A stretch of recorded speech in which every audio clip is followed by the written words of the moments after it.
Hello, hello, lovely beings. Thank you for your time. Thank you for your energy. Thank you for just being here with me right now and being calm and resting your bodies and opening your hearts and just having an open, clear mind.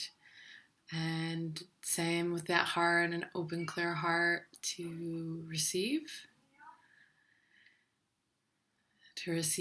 this loving message. I've been doing my own research on through people that I know that are basically a living embodiment of what I desire. And what I'm talking about is I'm talking about how to make a relationship last, how to make it last. I wanted to say forever, but just how to make it last. What does that look like? Who are these couples that have been together for 30, 40, 50, 60 years and are still happy? What are they doing? How do we have that? And so that's what I want to share with you is just a little bit of just some nuggets from real people in my life that they have blessed me with that I would love to share with you as well. One of the things that this beautiful lady told me was to always do things together and to always play together specifically. So, she's like 85 and her and her husband go and play tennis, 3 times a week. They go to a nearby tennis court and play tennis, and they're doing something together and they're playing, and it just keeps this spark alive with them, and it keeps them connected and bonded, and they're doing something similar and growing together in the same area and laughing and smiling and moving their bodies and being active together. So that was what she wanted to stress to me, was just the togetherness and never losing that and always doing something with your significant other that keeps you together, right? If you're physically together doing something, you're going to be together. And another thing that actually that same lady told me, I love her, she told me about tolerance.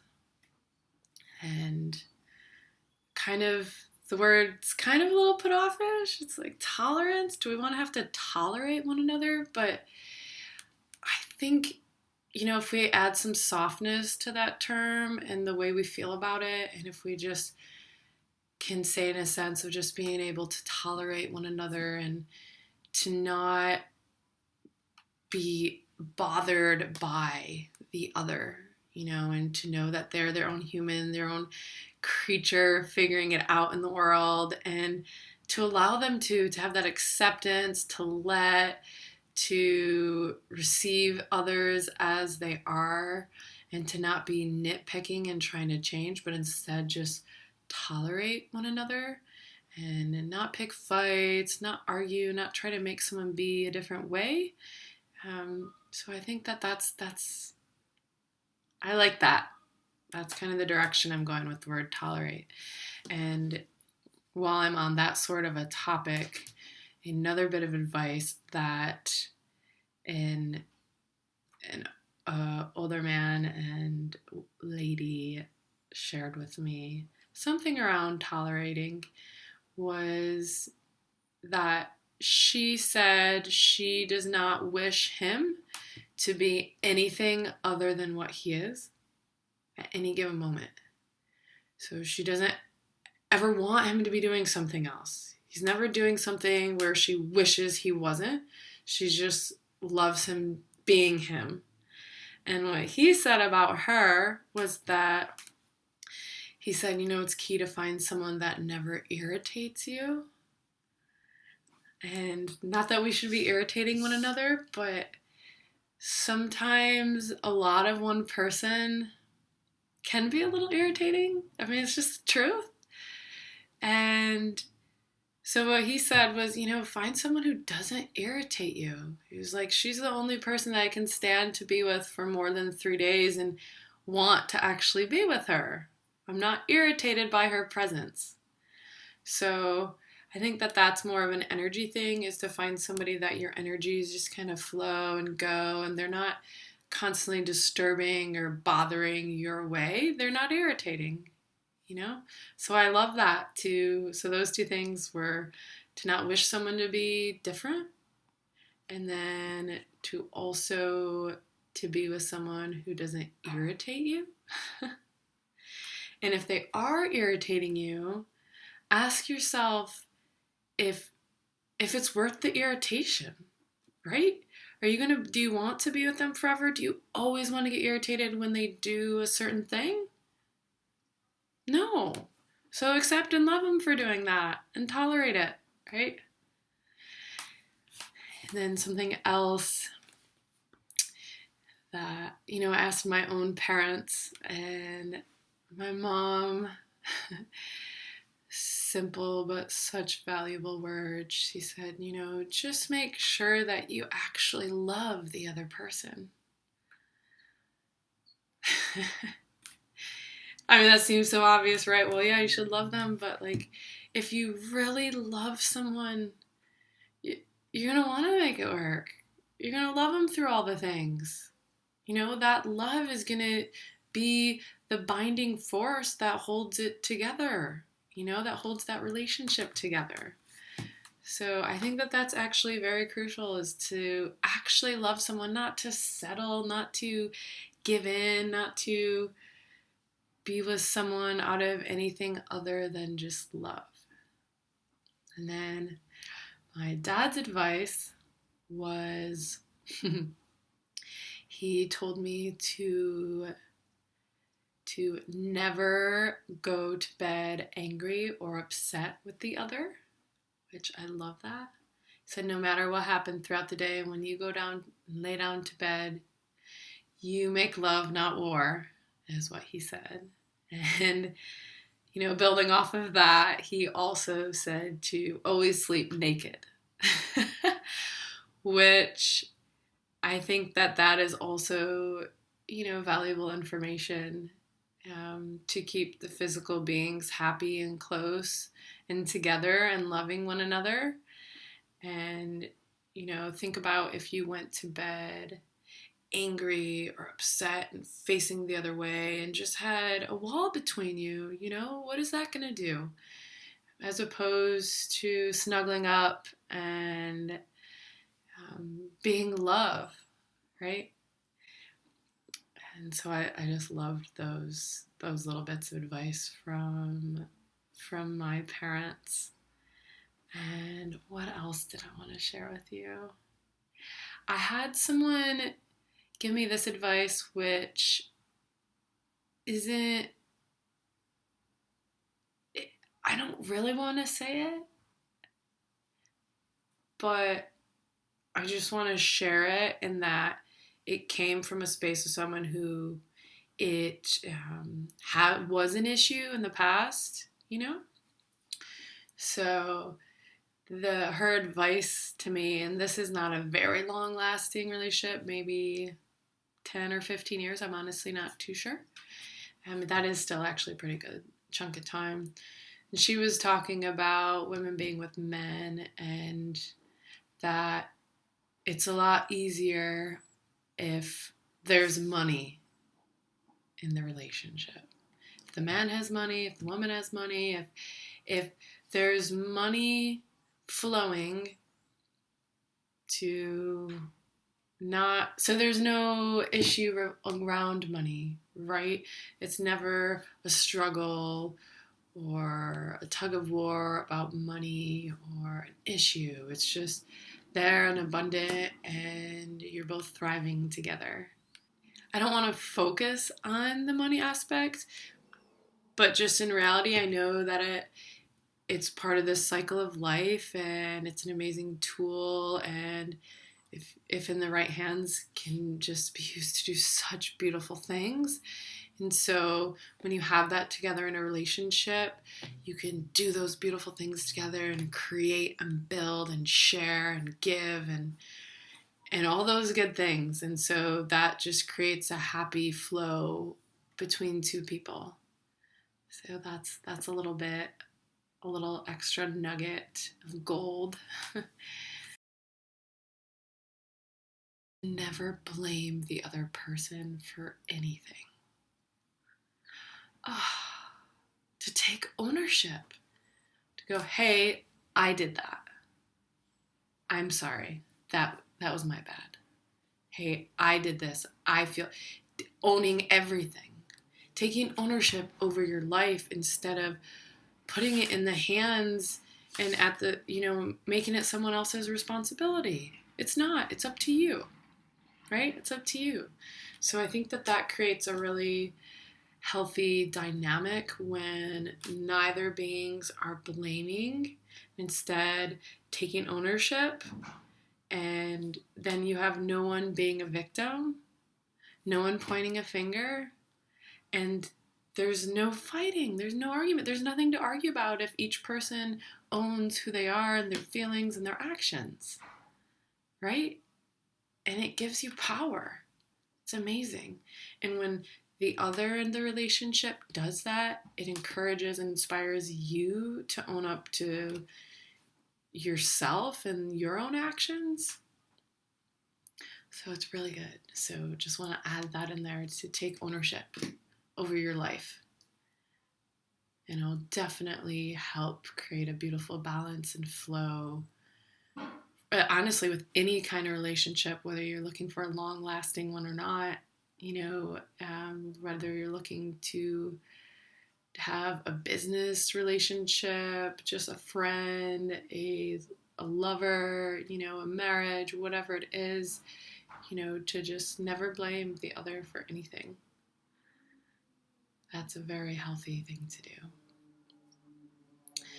And one other thing that I actually got this little bit of advice, I just remembered this and I loved it, from a man this is a man living in Croatia, and he has a wife and kids. They've been together many years, and they're definitely in that 30-40 block, 30-40 year block, I would say. And I asked him, and what he said was to always be honest and open with one another, no matter how hard it may be to tell them whatever you need to tell them. So to just always be honest 100% of the time, always, not be holding back lies, not be holding back secrets, not be doing anything behind the other's back, but instead just put it all out on the table and share it and let the other know. Let the other know. Just as much as you would want to know, let them know. And that just creates no confusion, no question. There's trust. You can, respect the other person for whatever they say, whatever they share with you, just because they're being vulnerable and open with you. And that is going to be such a fabulous foundation for a relationship where you're open and honest. For anyone that is not in a relationship right now and is looking for something, just start there. Start on the basis of truth and being open. See where that leads you. So you know one another and love one another and trust one another and have that binding connection that's based off of all these healthy, stable, nourishing, grounding things that are really so simple. So simple. One last thing I want to say. I loved this. My mom actually told me this, and I think she got it from another source. So it's not my information, nor my mother's, but it doesn't matter because I love it. And it's just, instead of looking for the perfect person, be the perfect person. Right? So instead of just wanting this person to be perfect and looking and wanting all these attributes and things about them, what if you just focused on yourself being phenomenal and yourself being the best, most loving you? What if you did that and see what happens there, right? right? Instead of wanting and seeking and waiting for the world to give you, like, you give the world what you want. And give the world that best self that you would want for yourself, right? Yeah. Be the best self, not look for the best person. So I loved that. Loved that bit of advice. And then one last thing. I swear I'm almost done with this video. One last thing, because things are just coming to mind as I'm sitting here and talking with you. One of my aunts says this. My aunt is ordained and has married many people in my family. She is such a wonderful, loving woman. So grateful to know her and have her in my life. Something she almost always says at any wedding she is the minister at, she will say, as long as you give and fill the needs of the other, your own needs will magically and miraculously be met. It's so simple. Does that make sense? If you focus on filling up and loving on this other person, this is different than just being your best self, but if you focus on just loving and giving and taking care of this person, then, and if they do that for you, both of your needs are just met. It's so beautiful. So beautiful. Right?